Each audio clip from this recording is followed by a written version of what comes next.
Hello everyone, how are you doing? This is MD Tech here with another quick tutorial.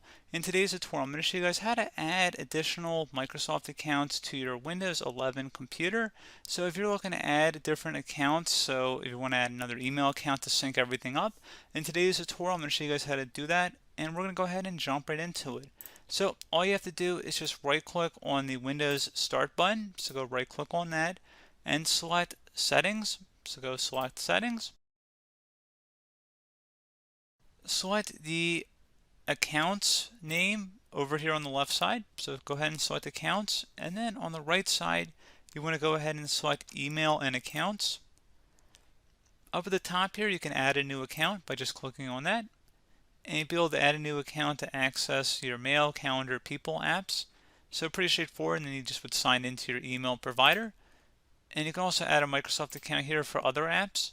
So pretty straightforward process, like I said. Do hope I was able to help you out, and I do look forward to catching you all in the next tutorial. Goodbye.